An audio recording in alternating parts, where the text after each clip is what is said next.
Business promotions అయినా personal promotions అయినా peak స్థాయిలో జరగాలంటే ఎన్ఎస్ఆర్ ప్రమోషన్స్ విభాగాన్ని సంప్రదించండి. నమస్తే, నేను మీ సాయిప్రియ. మీరు చూస్తున్నారు ఎన్ఎస్ఆర్ న్యూస్. ప్రస్తుతం మనం హన్మకొండ డిఎంహెచ్ఓ అప్పయ్య గారితో ఉన్నాము.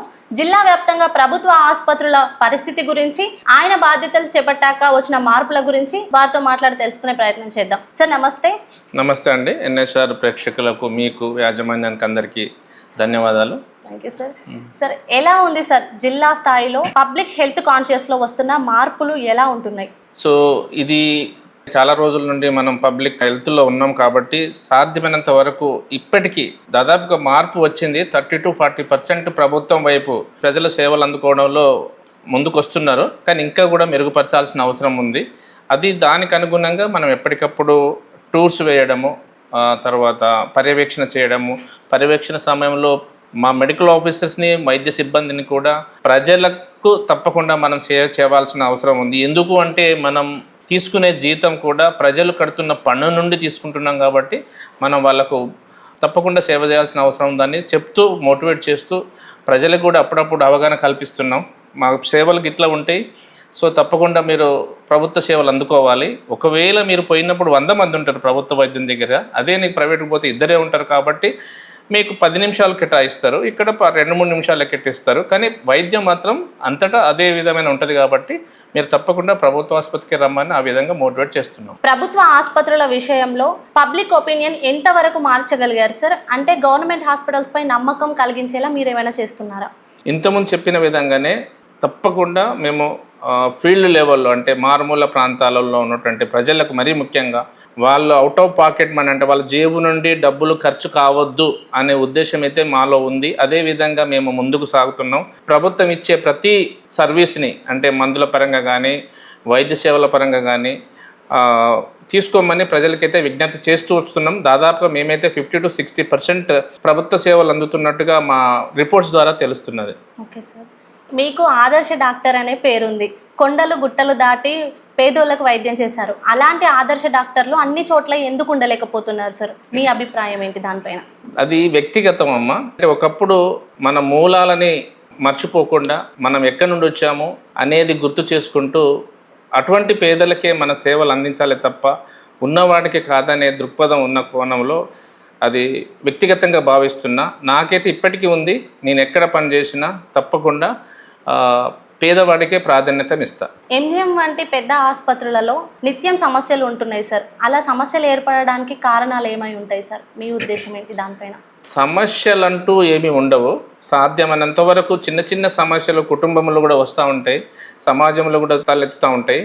కానీ అక్కడ రద్దీ ఎక్కువ ఉండడం వల్ల కొంచెం వైద్యులకు సమయం దొరకకపోవడం అనేది మేము గ్రహించినటువంటి విషయం. అయినప్పటికీ 100% దాదాపుగా ప్రజలకి సేవ చేయకపోతే ఇంతమంది రోగులు ప్రతిరోజు 500 నుండి 1000 రోగులు రావడానికి వచ్చే వాళ్ళు కాదు కదా.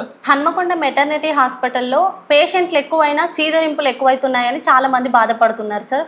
అంటే ఎందుకు, కారణాలు ఏమై ఉంటాయి చీదరించుకోవడానికి? అదేం ఉండదమ్మా, చీదరించుకోవడం ఏముండదు. బహుశా పని ఒత్తిడి అయ్యి ఉండొచ్చు వ్యక్తిగతంగా. అయినప్పటికీ తప్పకుండా సర్వీస్ చేయాల్సిందే. ఆ టైంలో వాళ్ళ పని ఒత్తిడి వల్ల ఏమైనా 1-2 మాటలు అన్నప్పటికీ కూడా అక్కడ ఉన్నటువంటి సూపరింటెండెంట్ ప్లస్ మా పర్యవేక్షణ కూడా ఉంటుంది. అటువంటిది ఏమి జరగకుండా చూస్తాం. ఇక ముందు కూడా జరగలేదు అనుకుంటున్నాం, బట్ మీ అభిప్రాయం చెప్తున్నారు కాబట్టి అటువంటి జరగకుండా చూస్తాం. సార్, ఇప్పుడు ప్రభుత్వ హాస్పిటల్స్లో డాక్టర్ల కంటే అటెండర్లకి, నర్సులకే ఎక్కువ భయపడుతున్న పరిస్థితి. ఎందుకంటే డబ్బులు ఇవ్వకపోతే వాళ్ళు బాగా ఇబ్బంది పెడుతున్నారు సార్. ఎప్పుడైనా అలాంటి విషయాలు మీ దృష్టికి ఎప్పుడైనా వచ్చాయా? వస్తే ఏం చెప్తారు సార్? తరచుగా మేము చూస్తున్నాం. మీలాంటి వాళ్ళ ద్వారా కానీ, లేకపోతే పేపర్ల ద్వారా కానీ చూస్తున్నాం. బట్ దాన్ని కంట్రోల్ చేస్తున్నది మా సూపరింటెండెంట్ కానీ, మేము కానీ, మా మెడికల్ ఆఫీసర్స్ కానీ చేస్తున్నాం. అయినప్పటికీ ఎవరో ఒకరు ఎక్కడో ఒక దగ్గర ఉండి ఉంటారు. అటువంటి వారిపైన కఠిన చర్యలు తీసుకుంటాం. అవసరమైతే తొలగించాల్సిన పరిస్థితి కూడా ఉంటుంది. Okay sir, thank you sir. Sub సెంటర్ల పనితీరు ఎలా ఉంది సార్? ఆశా వర్కర్లకి పని భారం ఎక్కువైందని విన్నాం. ఇప్పుడు వాళ్ళ వర్క్ ఎలా ఉంది సార్? ఆశాలు మాకు మూల స్తంభాలు లాంటి వాళ్ళు ఆరోగ్య డిపార్ట్మెంట్కి. కానీ వాళ్లకు ఇచ్చినటువంటి టార్గెట్ ఏదైతే ఉందో వాళ్ళు చేయాల్సిన పని మాత్రమే చేస్తూ ఒత్తిడికి లోన్ కావద్దని మేమైతే చెప్తూ వస్తున్నాం. అది తప్పదు. అంటే మనం ఒక ప్రభుత్వం శాఖలో పనిచేస్తున్నప్పుడు కాలానుగుణంగా మనకు కొన్ని మార్పులు వస్తూ ఉంటాయి. దానికి అనుగుణంగా పరిపాలనలో కూడా కొన్ని మార్పులు వస్తాయి. దానికి అనుగుణంగానే మనం పని చేయాల్సిన అవసరం ఉంటుంది. సో దాన్ని వాళ్ళు ఒత్తిడిగా భావించకుండా మేము మా పరిధిలో ఉన్న గ్రామ ప్రజలకి, మా వ్యక్తులకు సేవ చేస్తున్నామనే దృక్పథంలో ఆలోచించాలని వాళ్ళకి నా తరపున విజ్ఞప్తి చేస్తున్నా.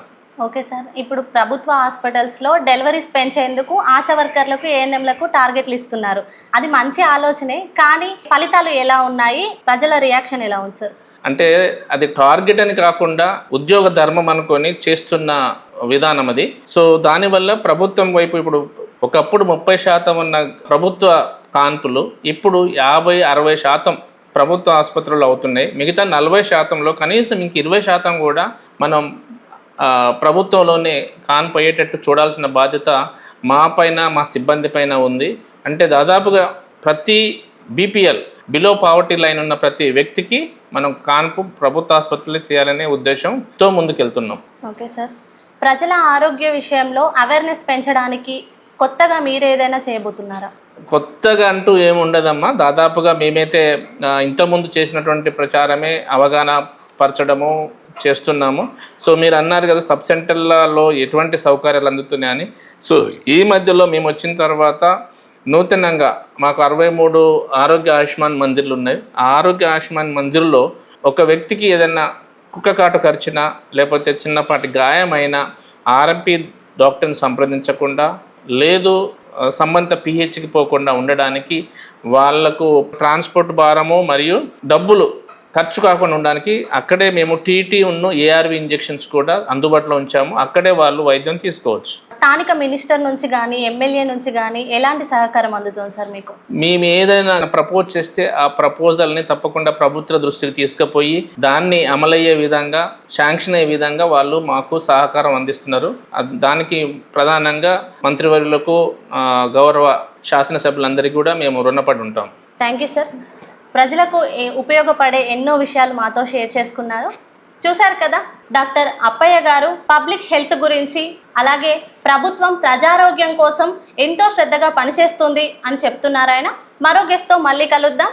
కెమెరామ్యాన్ మహేష్తో సాయి ప్రియ, ఎన్ఎస్ఆర్ న్యూస్, వరంగల్.